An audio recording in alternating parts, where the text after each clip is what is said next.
describe the teaching sessions with Matt Barnes? He said it's just so much looking at concepts and technique or no plays.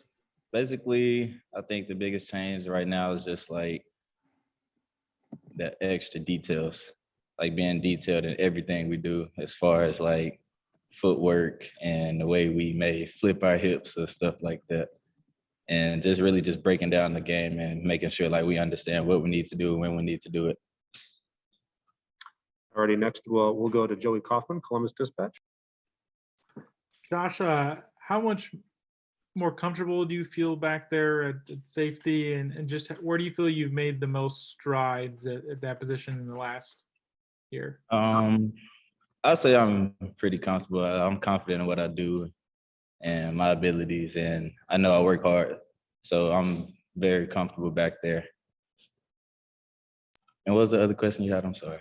It was just where do you think you've kind of made the biggest improvement back there from? Obviously, you guys didn't get a full spring last year and shortened season, so just kind of where do you feel you've maybe improved the most? I think I've improved the most. I kind of like slowed everything down for myself. I'm a player. I get excited sometimes.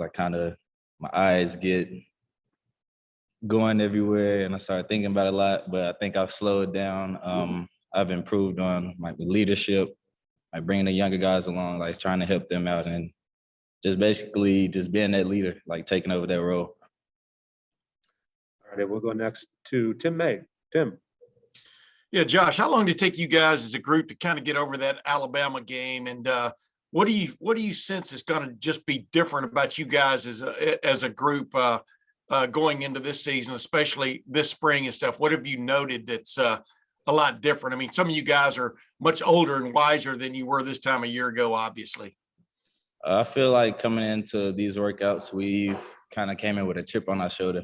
I wouldn't say everybody has let that game go, but I feel like that's pushed us a lot, and that's still something that's in the back of our heads every day. So we just go out and work. All righty, next up, Austin Ward, Letterman Row. Josh, early on in camp, Kerry was talking about you just getting to play at that high safety and maybe stay there. Do you really think that you'll finally get to stay at a position for an extended period of time? And if so, what do you think that'll mean for you? I think so. I think it'll mean just basically getting used to that one spot, and I can actually sit and learn what I need to learn. But as far as moving around in other spots, I mean, I'm still the same person. Wherever you need me, like I'll be there. Like it doesn't matter. All righty, next we'll go to Stephen Meads, Cleveland.com. Josh, now that Matt Barnes has been promoted and Kerry Combs is mostly just a defensive coordinator, kind of a two-part question. Or one, how much is Kerry Combs still kind of in your guys' room throughout the week? But then also, I guess, what are some of the difficulties? I think this is your fourth, technically secondaries coach since you've been here. So I don't know what are the difficulties. You have to get used to a new guy pretty much every year. I don't think it's pretty much of a big change. It's really just Coach Barnes just kind of taking over the role as explaining. Like I feel like he's better at explaining stuff to us, kind of. He can break things down in different ways. But Coach Combs, he's still very much a part of everything we do. He doesn't miss anything. So. All righty, next we'll go to Bill Rabinowitz, Columbus Dispatch. Hi, Josh. I think from the time you got here, you were pegged as a guy who was, a potential star, and obviously you played well. But I was assuming that there are things that you've looked back on your career and thought, maybe a missed interception or things like that. How would you kind of describe the arc of your career, and how much did you spend a lot of time with the jugs machine in the offseason? I've spent quite a bit. I know everything I need to work on, but my biggest thing this year is really just working on improving like consistency, being consistent with everything I do. Okay, thank you. All righty, we'll go next to Dan Hope, 11 Warriors. Yeah, Josh, to follow up on that, what are the things you feel like you can do to improve upon your consistency? What are the things that will help you make sure you're always in the right position?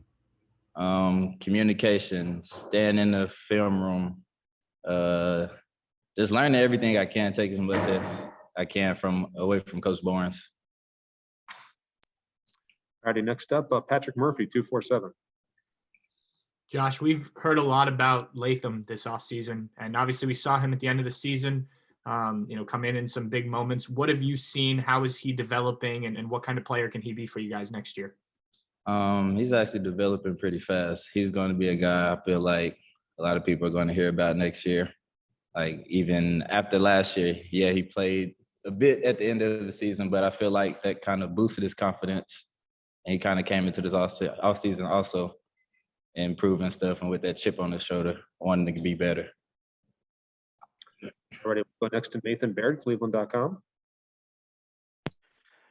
Josh, last season, you were kind of in the same position as far as maybe being that starting free safety, and the coaching staff went with somebody else in that position and someone else who was getting the bulk of those snaps. Did that experience, what did you learn from that? And did it give you any indication of what areas of your game needed to change or improve or be refined, whatever, in order for you to now take that job this year?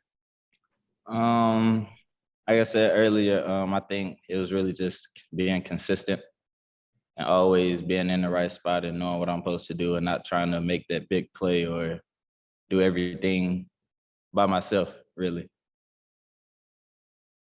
All righty, we'll go next to Spencer Holbrook from Leonard Monroe. Josh, it seemed like last season you guys in the secondary just maybe missing a piece. How much did not having like a Jordan Fuller back there affect you guys, and do you feel like you guys have what was missing last year kind of figured out, and you guys are going to be able to get it together this year? I feel like it had a lot to do with like our communication and just like our chemistry with each other. I feel like communication goes a big way, and sometimes like, yeah, you know your job, but if you don't know what the other person's supposed to be doing, or you don't know what the whole point of the defense may be, I think just breaking those things down and actually learning those things kind of helped us improve this year. And that was our biggest difference from last year. Last year, it just kind of seemed like everything was moving so fast. Dealing with Corona, I mean, not knowing who you're going to have the next week or the next day. So everything was just kind of felt weird. Thanks for watching. Be sure to click on that subscribe button so you don't miss a single thing, and come visit us over at BuckeyeGrove.com for all the best Ohio State information on the web.